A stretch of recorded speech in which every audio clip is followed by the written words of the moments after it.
Good morning, student. Today we are going to start the problems on conversion of single entry into double entry system. That is single entry system or accounts from incomplete records. I already given problem on WhatsApp group. So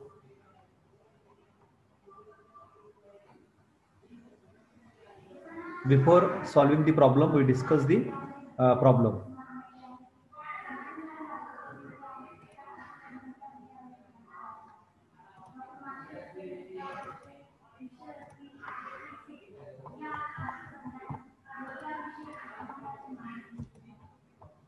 This problem given to you. So Mr. Sarthak keeps his books under single entry system. He gives you the following information relating to the year ending 31st March 2019.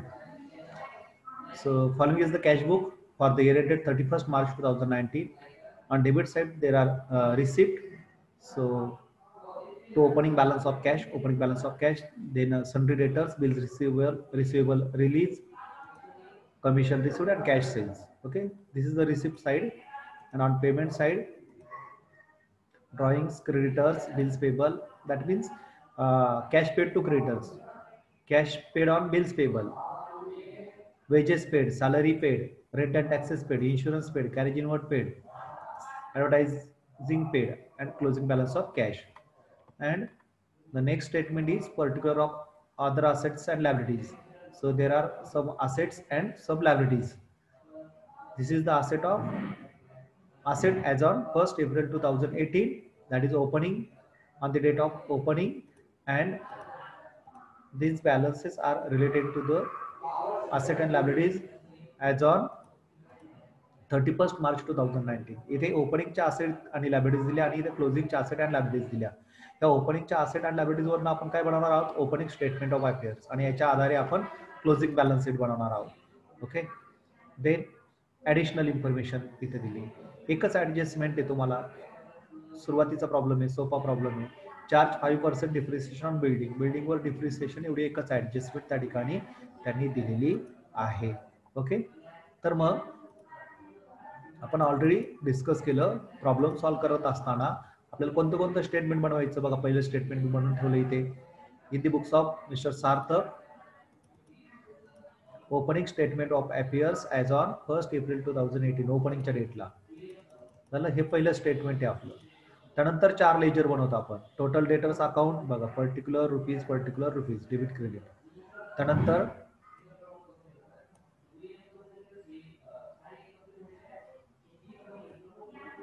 बघा, त्यानंतर total bill receivable account, तिथे देखील particular rupees debit credit या पद्धतीने ते आपण घेतलंय. Okay, नंतर टोटल क्रेडिटर्स अकाउंट, त्यामध्ये देखील particular rupees total bills payable account, particular rupees. In the books of mister Sarthak. पुढचं फिनान्शियल स्टेटमेंट घेतो आपण.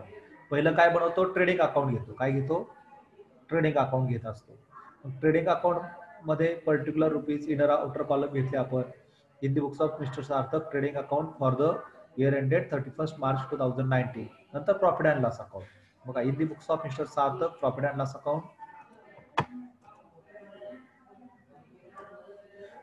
Account, for the year ended 31st March 2019. आणि शेवटी बॅलन्स शीट.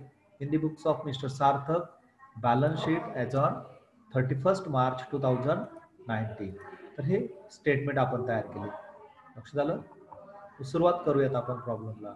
अगोदर आपल्याला ओपनिंग स्टेटमेंट ऑफ अफेअर्स बनवायचं, आणि म्हणून आपण काय करतो आहोत, जे ओपनिंगचे बॅलन्सेस आहेत ते ओपनिंगचे बॅलन्सेस आपण ट्रान्सफर करणार आहोत. ठीक आहे. जे क्लोजिंगच्या, आता क्लोजिंगच्या रिलेटेड एकच आहे. कोणता येतो का, डिप्रिसिएशन आहे. कशावर बिल्डिंगवर.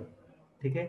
पहिला आयटम काय आहे, कॅशबुक आपण नंतर घेऊ. अगोदर आपण ओपनिंग स्टेटमेंट्स आणि क्लोजिंग जे काही बॅलन्सेस ते ट्रान्सफर करू. पहिलाच आयटम काय बरं इथे, stock in hand 1st April 2018, म्हणजे ओपनिंग स्टॉक, आणि 31st मार्च 2019 क्लोजिंग स्टॉक. मग ओपनिंग स्टॉक ओपनिंग बॅलन्स शीटला, क्लोजिंग स्टॉक क्लोजिंग बॅलन्स शीटला. आणि त्याच पद्धतीने ओपनिंग स्टॉक कुठे जातो आपला, ट्रेडिंग अकाउंटच्या डेबिटला, आणि क्लोजिंग स्टॉक ट्रेडिंग अकाउंटच्या क्रेडिटला. एवढं लक्षात ठेवायचं. 2 इफेक्ट आहेत त्याचे. मग स्टॉक असेट साईडला घेऊ ओपनिंग स्टॉक. ओपनिंग स्टॉक किती येतो 18,700 18,700 ओपनिंग स्टॉक आहे. स्टॉक इन हँड इथं ओपनिंग शब्द लिहिण्याची जरूर नाही पण लिहिलंय आपण त्या ठिकाणी 1 एप्रिल 2018 ला. त्याचा दुसरा इफेक्ट कुठे जातो ट्रेडिंग अकाउंटच्या डेबिटला. बघा इथं ट्रेडिंग अकाउंट घेतला आपण टू ओपनिंग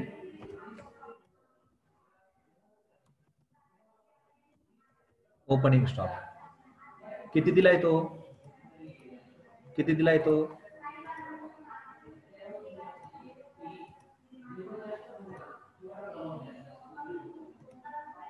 ओके किती 18,700 ओके.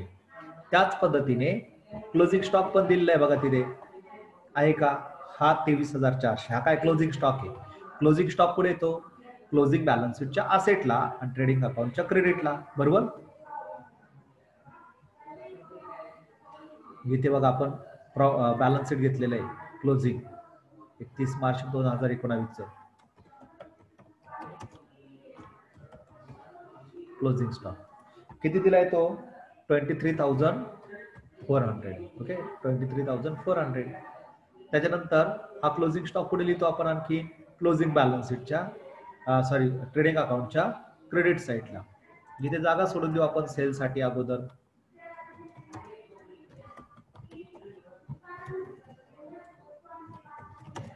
क्लोजिंग स्टॉक बघा सर्व इफेक्ट होऊन गेलेत आपले स्टॉकचे.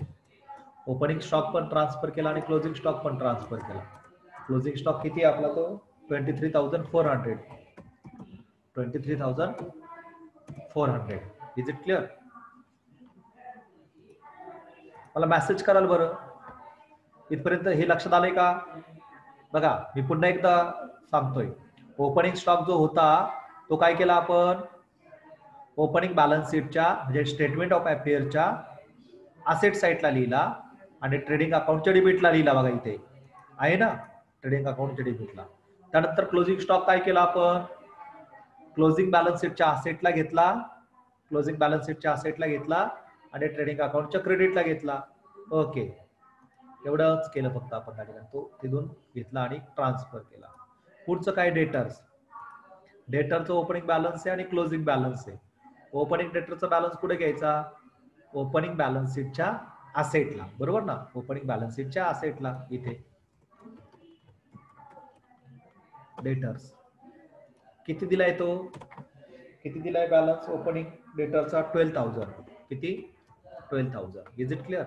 आणि आता आपण टोटल डेटर्स अकाउंट बनवलं की नाही इथे बनवलं की नाही. आता बघा इथे डेटरचा ओपनिंग बॅलन्स शीटच्या असेटला घेतला आणि क्लोजिंग बॅलन्स शीटच्या असेटला. ठीक आहे एकदा ओपनिंग आणि क्लोजिंग ट्रान्सफर करून देऊ. डेटर्स किती आहे क्लोजिंगचा किती दिलाय तो 14,000. काय ऑलरेडीची ऍडजस्टमेंट नाहीये तिथे नाहीये अदरवाईज आपल्याला ऍडजस्टमेंट घ्यावी लागली असते. बरोबर इथपर्यंत कळालं. ओके ओपनिंगचा कुठे लिहिला ओपनिंग बॅलन्स शीटच्या असेटला आणि क्लोजिंगचा कुठे लिहिलं क्लोजिंग बॅलन्स शीटच्या असेटला. पण या व्यतिरिक्त आपण डेटर्स अकाउंट बनवलेलं आहे का इथे टोटल डेटर्स अकाउंट. मग टोटल डेटर्स अकाउंटच्या डेबिटला टू बॅलन्स ब्रॉट डाऊन म्हणजे ओपनिंग बॅलन्स लिहायचा असतो. इथे ओपनिंग बॅलन्स किती त्याचा 12,000 आहे का 12,000 12,000 ओपनिंग बॅलन्स लिहिला आणि क्लोजिंग बॅलन्स त्या टोटल डेटर्स अकाउंटच्या क्रेडिटला शेवटचा आयटम लिहायचा आपल्याला बाय बॅलन्स कॅरी डाऊन आहे ना त्या पद्धतीने क्लोजिंग बॅलन्स शीटच्या क्लोजिंग डेटरच्या क्रेडिट साईडला लिहिला. लक्षात आलंय का. बघा परत प्रत्येक प्रॉब्लेम मध्ये हे असणार आहे. बरोबर बाय बॅलन्स कॅरी डाऊन. हा काय केलं आपण डेटरचा ओपनिंग बॅलन्स दिला आणि क्लोजिंग बॅलन्स दिला. ओपनिंग बॅलन्स शीटच्या असेटला म्हणजे ओपनिंग स्टेटमेंट ऑफ अफेअरच्या असेटला आणि क्लोजिंग बॅलन्स शीटच्या असेटला. त्यानंतर ओपनिंग बॅलन्स टोटल डेटर अकाउंटच्या डेबिटला आणि क्लोजिंग बॅलन्स टोटल डेटर अकाउंटच्या क्रेडिटला. झालं. जसं डेटरचं केलं तसं बिल्स पेबलचं करायचं, सॉरी तसं बिल रिसिबलचं करायचं, तसंच क्रेडिटरचं करायचं, तसंच बिल्स पेबलचं करायचं. फक्त क्रेडिटरचा आणि बिल्स पेबलचा ओपनिंग बॅलन्स क्रेडिट असतो आणि क्लोजिंग बॅलन्स डेबिटला लिहायचा असतो. नंतर क्रेडिटर्स बघा, क्रेडिटरचं आलं. आता क्रेडिटरचं देखील काय करायचं, ओपनिंगचा बॅलन्स ओपनिंग बॅलन्स शीटच्या लायबिलिटीजला, कारण क्रेडिटर्सची लायबिलिटीज आहे, आणि क्लोजिंग बॅलन्स शीटच्या लायबिलिटीजला. लक्षात आलं, ओपनिंगचा ओपनिंग बॅलन्स शीटला आणि क्लोजिंगचा क्लोजिंग बॅलन्स शीटला. मग इथे फक्त क्रेडिटर्स, ओके, क्रेडिटर्स किती येते, क्रेडिटर्स ओपनिंग बॅलन्स किती आहे 9000 आणि क्लोजिंग बॅलन्स शीटच्या लायबिलिटीजला. फक्त इथे क्लोजिंग बॅलन्स शीटला आपल्याला अगोदर कॅपिटल फंड लिहायचा असतो, ते लिहून घेऊ आपण, कॅपिटल फंड, आणि 2-3 ओळीची जागा सोडूयात आपण, प्रॉफिट वगैरे 3-4 ओळी जागा सोडू, प्रॉफिट वगैरे ड्रॉइंग्स काही असेल तर ते ऍडलेस करण्यासाठी 3-4 लाईन्स आपण सोडून दिल्या, आणि मग तिथे घेतला आपण क्रेडिटर्स.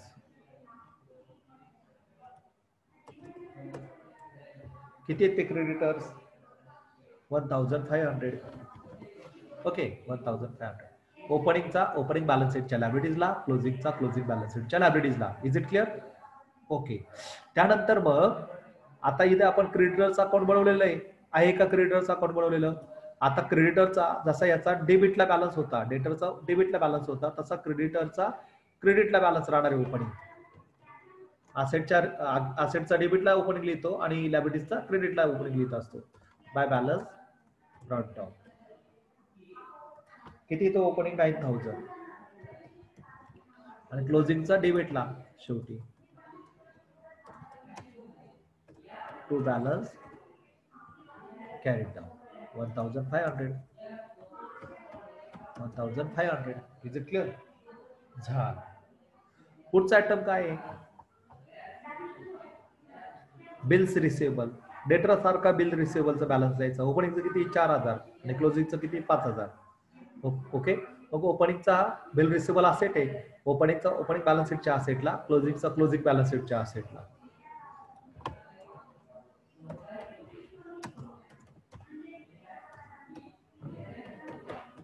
बिल रिसेबल किती, तो ओपनिंगचा 4000 आहे आणि क्लोजिंगचा क्लोजिंग बॅलन्स शीटच्या असेटला.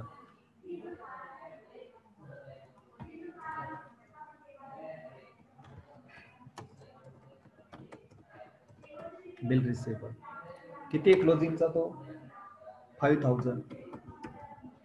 मग बिल रिसेबल अकाउंट पण आपण बनवलेलं आहे इथे डेटर सारखं, बघा डेटर सारखं सेम. त्याच्या मग डेबिटला टू बॅलन्स ब्रॉट डाऊन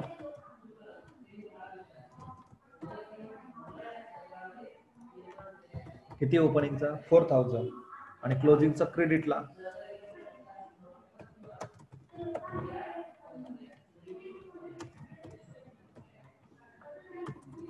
किती, क्लोजिंगचा 5000. Is it clear? सेम या पद्धतीने ट्रान्सफर केला. तसंच पुढचा बिल्स पेबलचा आहे बघा. मग कसला आहे, बिल्स पेबलचा आहे, बरोबर, बाय बॅलन्स करायचा. पुढचा कसला आहे, बिल्स पेबलचा आहे का, बिल्स पेबलचा. त्याच पद्धतीने ट्रान्सफर करायचं क्रेडिटर सारखं, कारण लायबिलिटीज आहे ती.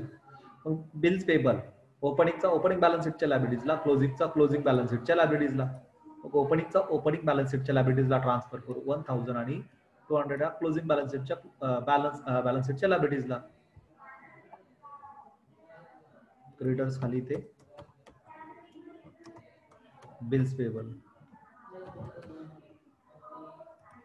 किती, ओपनिंगचे बिल्स पेबल किती आहेत, ओपनिंगचे बिल्स पेबल 1000 आहेत आणि क्लोजिंगचे क्लोजिंग बॅलन्स शीटच्या लायबिलिटीजला क्रेडिटरच्या खाली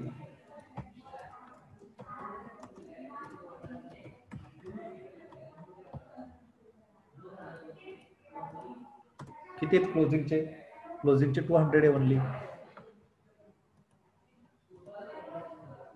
ओके. त्यानंतर मग इथं बिल्स पेबल अकाउंट आपण बनवलेलं आहे ना, त्याच्या क्रेडिटला बाय बॅलन्स ब्रॉट डाऊन, कारण तो लायबिलिटीजचा बॅलन्स आहे. किती येतो 1000 आणि क्लोजिंगचा टू बॅलन्स कॅरीड डाऊन तो 200 आहे. ओके, या पद्धतीने ट्रान्सफर झाला. 4 आयटम आपण इथे ट्रान्सफर केले मित्रांनो. लक्षात येते का? 4 आयटम काय केले आपण? ट्रान्सफर केले. यात काही अडचण आता नसावी, यात काही अडचण नसावी. लक्षात येते का?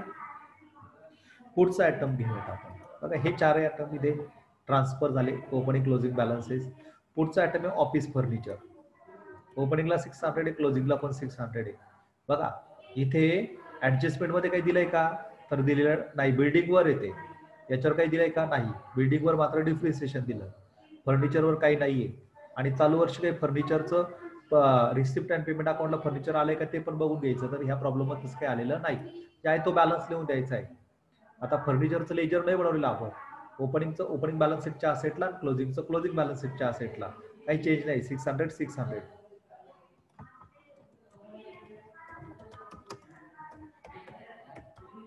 ऑफिस फर्निचर किती? 600. आणि क्लोजिंगचं क्लोजिंग बॅलन्स शीटच्या असेटला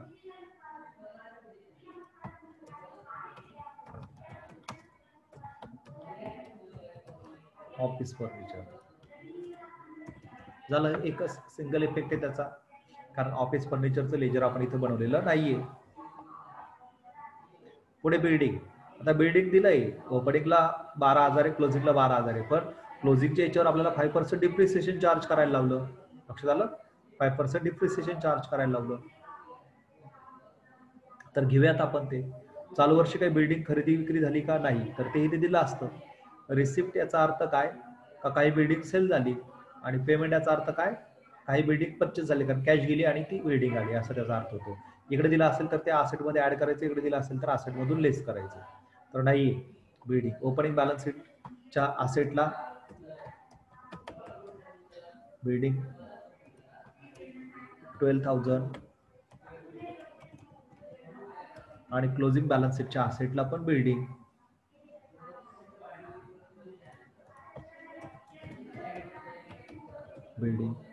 पण आता इथे आपल्याला कुठे घ्यायचं? घेताना इनरला घ्यायचं, कारण त्याच्यावर 5% डिप्रिसिएशनची ऍडजस्टमेंट दिली. बघा इथे आहे का?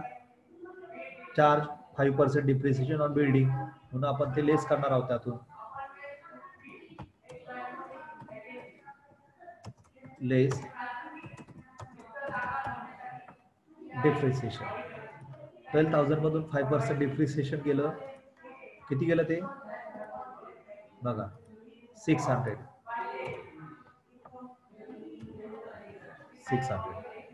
किती? 600. आणि मग आता त्या 12,000 मधून 600 डिप्रिसिएशन गेलं, म्हणजेच खाली किती शिल्लक राहिले? 11,400. ते आउटरला बॅलन्स लिहिलं त्याचा 11,400. ओके.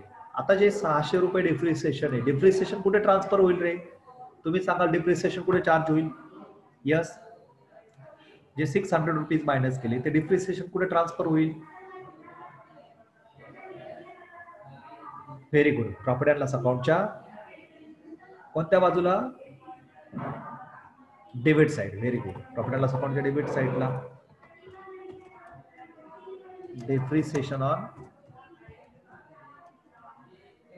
बिल्डिंग किती? 600. हा त्याचा डबल इफेक्ट झाला. बिल्डिंग झालं. पुढचा आयटम काय मग? आता इथे cash balance. Cash balance opening balance पुढे आहे, इथे बघा 4,350. पुढे जाईल तो ओपनिंग कॅश बॅलन्स असेट येते, ओपनिंग बॅलन्स शीटच्या असेटला, आणि क्लोजिंगचा क्लोजिंग बॅलन्स शीटच्या असेटला. बरोबर? कॅश इन हँड किती? ओपनिंगची 4,350, 4,300. क्लोजिंगची क्लोजिंग बॅलन्स शीटच्या असेटला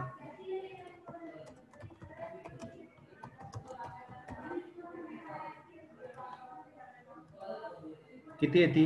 क्लोजिंगची किती दिली? 1,500. याचा दुसरा इफेक्ट कुठे जाईल रे? आता याचा दुसरा इफेक्ट हा कॅश बुक वर जातो. कुठे जातो? कॅश बुक वर जातो. ओपनिंग कॅश बुकच्या डेबिटला टू बॅलन्स ब्रॉट डाऊन, आणि क्लोजिंग कॅश म्हणजे ही त्या कॅशबुकच्या क्रेडिट साईडला. इथे ऑलरेडी आपल्याला प्रॉब्लेम मध्येच कॅशबुक दिलेलं आहे, म्हणून त्याचा डबल इफेक्ट आपल्याला करण्याची गरज नाही. बघा इथे आहे, बघा to opening balance of cash आहे का 4350 आहे का? तो इफेक्ट ऑलरेडी झालेला आहे, तो इफेक्ट ऑलरेडी झालेला आहे. आणि क्लोजिंगचा बघा पेमेंट साईडला क्लोजिंग बॅलन्स ऑफ कॅश 1500 आलाय का? म्हणजे याचे इफेक्ट आपले ऑलरेडी झालेत कॅशबुकला, म्हणून त्याचा डबल इफेक्ट त्या ठिकाणी येत नाही, कारण कॅशबुक आपण बनवलेलं आहे, ते बनवायची गरज नाहीये आपल्याला. लक्षात येत आहे का? लक्षात येत आहे का?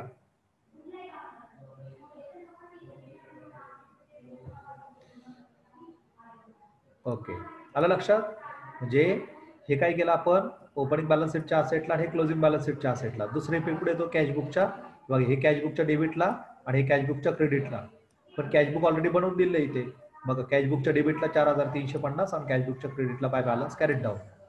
हे क्लोजिंग बॅलन्स म्हणा किंवा याला टू बॅलन्स ब्रॉट डाऊन म्हणतात. हा, टू बॅलन्स कॅशबुक हे नाही, त्याला असं म्हटलं तरी चालतं, टू बॅलन्स ब्रॉट डाऊन असं म्हटलं तरी चालतं.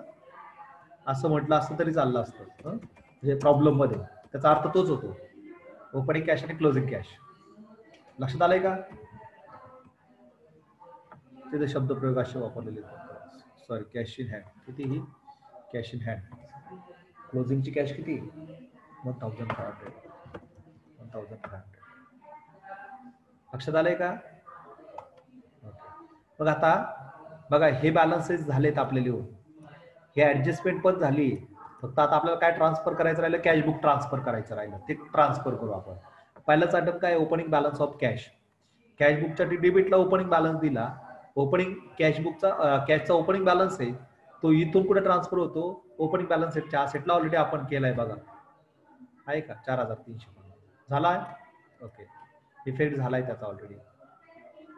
सन्ड्री डेटर, बघा रिसिव्ह बाजू आहे, याचा अर्थ काय? डेटरकडून कॅश आली.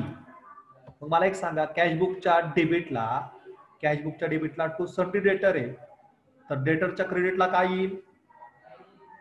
डेटरच्या क्रेडिटला काय येईल? By cash. Very good, by cash. बघा कॅशबुकच्या डेबिटला टू सन्ड्री डेटर एक इफेक्ट झालाय, आणि डेटर अकाउंटला तोचा इफेक्ट राहिलेला आहे, म्हणून डेटर अकाउंटच्या क्रेडिटला बाय कॅश. डेटर अकाउंटच्या क्रेडिटला बाय कॅश. बाय कॅश किती येते? कॅश बाय कॅश किती आहे? बघा 38,500, 38,500. ओके, झालं. म्हणजे डेटर अकाउंटच्या क्रेडिटला बाय कॅश आणि कॅशबुकच्या अकाउंटच्या डेबिटला टू डेटर्स आले. त्याच्यानंतर बिल रिसिवेबल रिअलाइज, म्हणजे बिलावरची कॅश मिळाली. कॅशबुकच्या डेबिटला टू बिल रिसिवेबल, तर बिल रिसिवेबल अकाउंटच्या क्रेडिटला काय? By cash. याच्या कॅशबुकच्या डेबिटला टू बिल रिसिवेबल, तर बिल रिसिवेबलच्या क्रेडिटला बाय कॅश.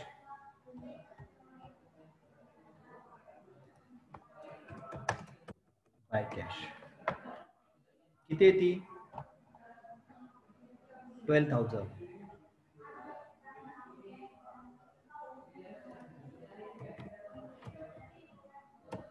ओके, पुढे कमिशन रिसिव्ड, कमिशन मिळालं, इन्कम आहे. हा काय? हा इन्कम आहे, प्रॉफिट झाला, म्हणजे प्रॉफिट अँड लॉस अकाउंटच्या क्रेडिटला, प्रॉफिट अँड लॉस अकाउंटच्या क्रेडिटला. Very good, profit and loss अकाउंटच्या क्रेडिटला बाय कमिशन. इथे फक्त पहिला आयटम आपण काय लिहिणार आहे? बाय ग्रॉस प्रॉफिट, त्याला जागा सोडू. त्याच्या खाली मग बाय कमिशन रिसिव्ड.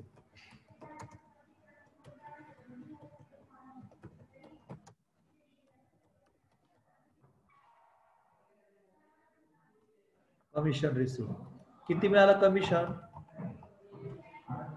4,850.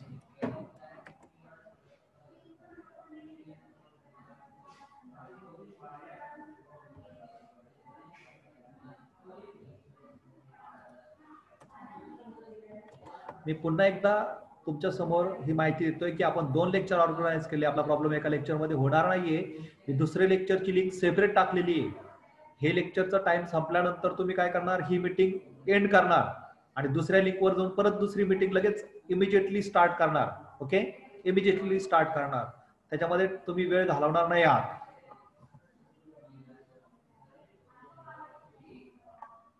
बघा, मग कमिशन मिळालं, प्रॉफिट लॉस अकाउंटच्या पिरियडला घेतलं bye commission received 4850.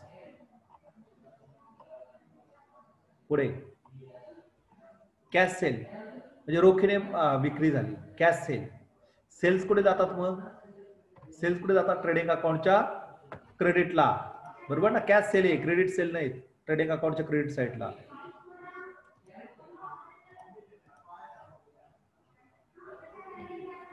Trading अकाउंटच्या credit साईडला बाय सेल्स. आता बाय सेल्स घेऊन त्याच्यामध्ये दोन प्रकारचे सेल्स येतात.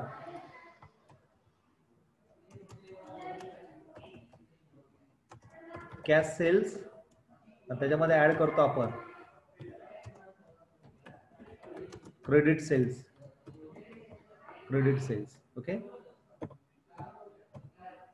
ओके. त्यापैकी मग कॅश सेल्स किती दिलेत? कॅश सेल्स किती दिले? Cash sales 10,000.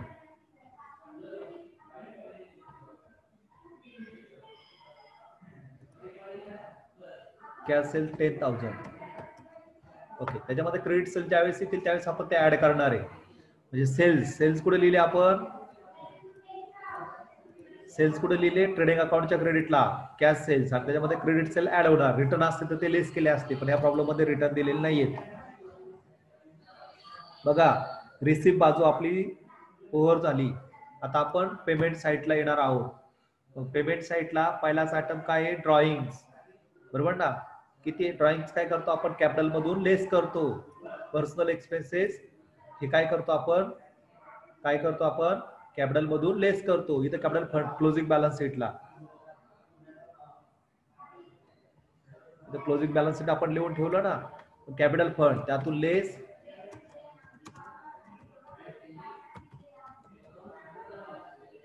ड्रॉइंग्स आपण लेस करणार. आता कॅपिटल फंड आपण अजून कॅल्क्युलेट नाही केला, पण त्याच्या खाली आपण लिहून ठेवू मायनस. किती येते ड्रॉइंग्स किती आहेत? 7,520. ते तिथं लिहून ठेवू आपण, नंतर ऍड लेस करू. तुर्तास लिहून ठेवू. ओके. लेस ड्रॉइंग कॅपिटल मधून जे काय कॅपिटल, इथं कॅपिटल कॅल्क्युलेट करू शकतो आपण. बघा, capital account opening statement of affairs करा बरं. क्लोज. क्रेडिट बाजू करा टोटल. क्रेडिट बाजूची टोटल करा. सॉरी, असेट बाजूची टोटल करा. असेट किती आली बघा पटकन.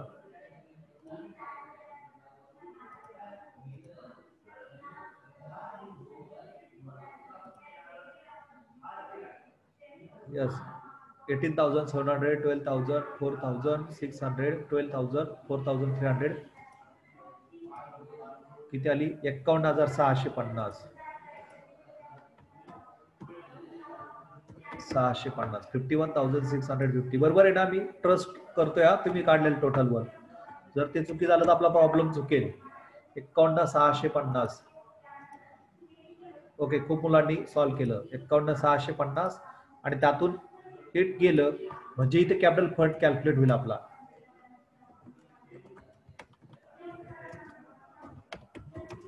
बॅलन्सिंग फिगर आहे. काय? बॅलन्सिंग फिगर आहे आपली ती. बॅलन्सिंग फिगर आली ती. किती आली मग? 51,650 मधून वरचे डेबिटचे 10,000 गेले.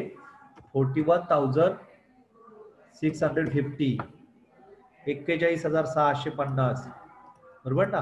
हे 41,650 इथून उचलायचे आणि इकडे क्लोजिंग बॅलन्स शीटच्या असेटला टाकायचे.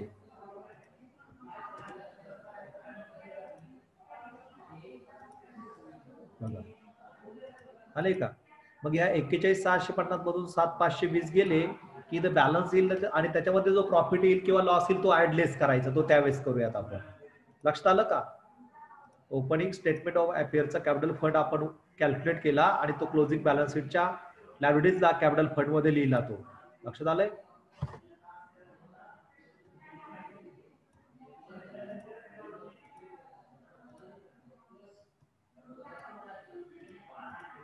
ओके, पुढचा आयटम बघूयात आपण.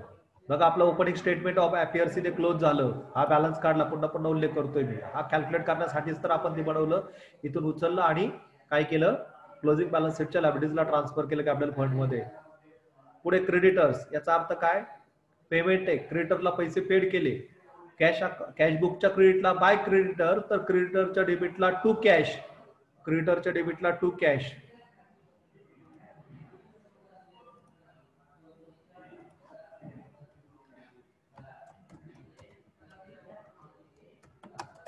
To cash. किती कॅश पेड केली बघा बरं ती, 27,100, 27,100 झाली. पुढचा आयटम, ओके, कॅशबुकच्या क्रेडिटला आणि क्रेडिटरच्या डेबिटला बिल्स पेबल. बघा इथे कॅशबुकच्या क्रेडिटला बाय बिल्स पेबल, तर बिल्स पेबलच्या डेबिटला टू कॅश, म्हणजे bills payable account debit to cash account, bills payable अकाउंटच्या डेबिटला टू कॅश, कारण कॅशबुकच्या क्रेडिटला बाय बिल्स पेबल आहे. बिलावरच्या रकमा पेड केल्या.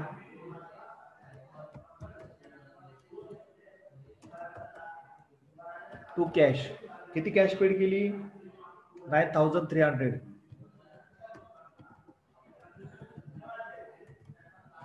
9,300,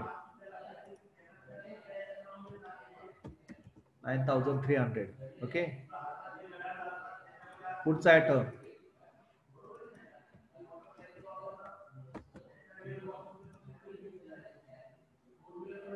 पुढचा आयटम,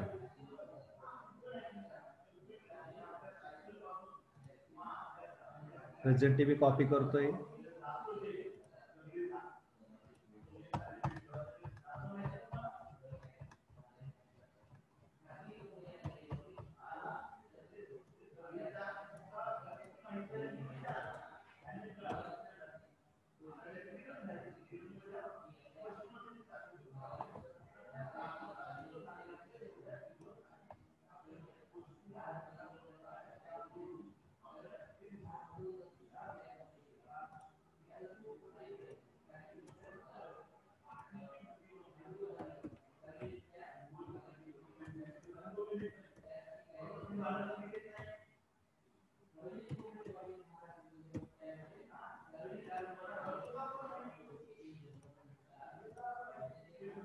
ओके, पुढच्या आयटम कडे जाऊयात आपण.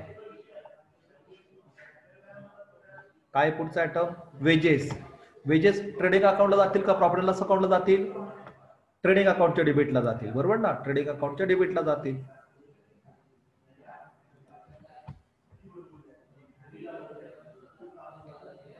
ओपनिंग स्टॉक, ओपनिंग स्टॉक नंतर इथे आपल्याला परचेसेस लिहायचे असतात बघा. टू परचेसेस ज्यावेळेस येतील त्यावेळेस घेऊ आपण ते. परचेसेस, परचेसेसला 2 ओळी जागा सोडून देऊ, कारण कॅश क्रेडिट ऍड करायला. टू वेजेस, ट्रेडिंग अकाउंटच्या डेबिटला किती आहेत वेजेस, वेजेस किती दिलेत,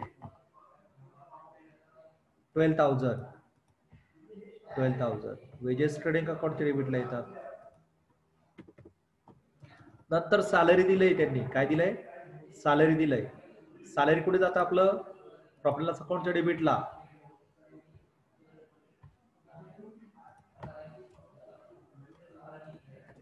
to depreciation, to salaries. Salaries किती, सॅलरी बघा बरं, सॅलरी किती दिलंय, 6,500. 6,500. ओके, पुढचा आयटम, सॅलरी नंतर रेंट अँड टॅक्सेस, हे सगळं तिथेच जाणार. रेंट अँड टॅक्सेस आणि इन्शुरन्स पण तिथेच जाणार. कॅरेज इनवर्ड मात्र ट्रेडिंग अकाउंट जाणार. काय काय आता, रेंट अँड टॅक्सेस 4,400 आणि इन्शुरन्स 800.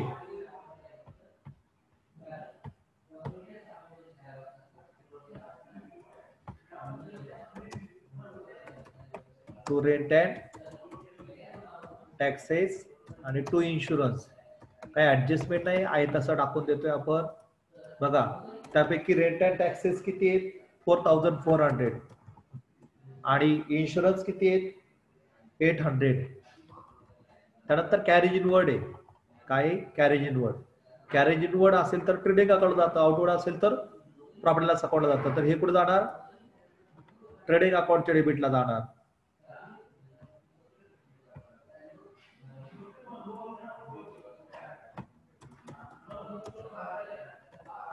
टू कॅरेज इनवर्ड किती आहेत ते, कॅरेज इनवर्ड किती दिलं 250. पुढचा आयटम काय आहे,